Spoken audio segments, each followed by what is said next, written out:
Well, tell me, you talked about meditation, and I'd love to know a little bit more about kind of how that has really played a role in all of that as a husband, as a parent. You're in business with your partner for over 30 years.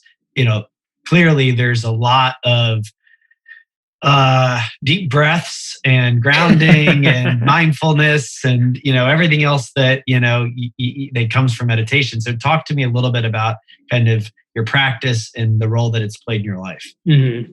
Well, I'll start with the role because there's this, Viktor Frankl says there's this moment between stimulus and response, and in that moment is where you get to make this choice. And that's something that I think about most often, because it's our triggers and it's this response that we don't pause. And it's like when you practice meditation or mindfulness, you learn that millisecond that you have to respond, and most of the time it's you just respond, you don't think about it, but that just little tiny pause can really make a huge difference, not only in the person that you're communicating with, but for yourself. And just for the record, sometimes you're not communicating with anybody. You're actually you're actually in your own head, and there's that moment between stimulus and response and how you take it on. And so that's been really useful for me because of those life experiences that we talked about earlier, and a lot of the anxiety and stress that I was experiencing. And now about my practice, the type of practice that I do is really just focused breath meditations. And what I'm doing is literally practicing coming to the present moment. And so when sitting, focusing on my breath is kind of my focus point. And then, of course, my mind wanders like crazy. And then it's just recognizing it, bringing it back to my breath. And that's the present moment, just reminding myself, like, this is where I'm at this moment. And I happen to sit on a mat when I meditate, but some people sit in chairs or whatever is most comfortable for them, benches.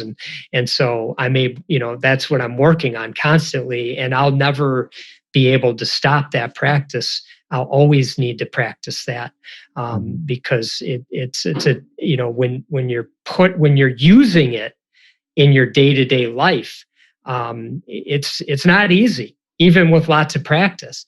So I'm just trying to hopefully get just a little bit better each day, and recognizing things like, okay, I'm actually really tired today, and I'm going to probably get agitated quicker than normally. But just noticing that early on, so when the triggers start coming, it's like, okay, pause, breathe, like just hold back, say less, those types of things. And those are some of the I guess high level of how that's been really useful for me. Yeah.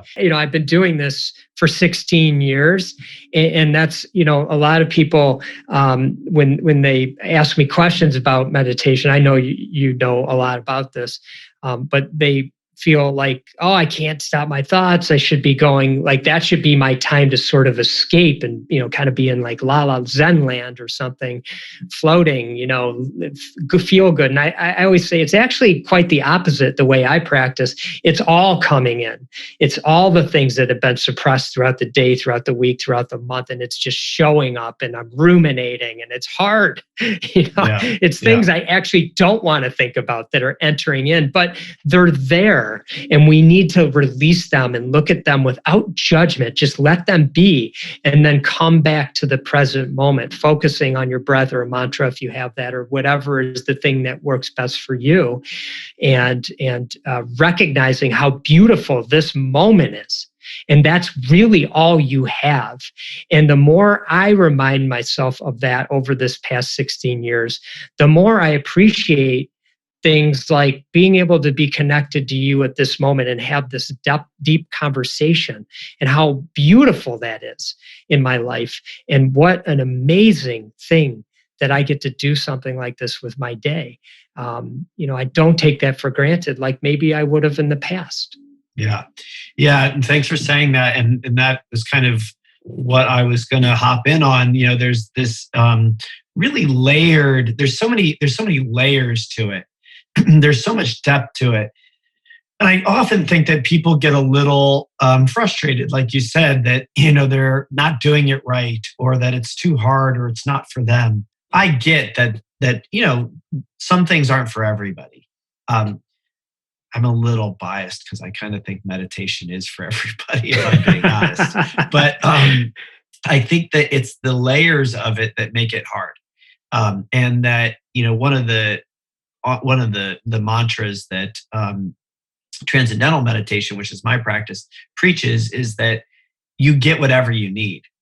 And so if you have a lot of thoughts, if you're wrestling and having a hard time sitting there for 20 minutes, that's exactly what you need for today. If you fall asleep, no problem. You were tired. That's what you needed. And just sticking with it. And then those moments where you get a little bit of awareness, a little bit of that pause, that space between that you mentioned from Viktor Frankl, right? When you notice it, you experience it just a little bit at a time, it's a layer. It peels back. You build on it. And it's a life's work. I mean, it's a life's work. I, spent a lot of time not in that transcendental space, and every time I can catch myself and come back to ground is a win.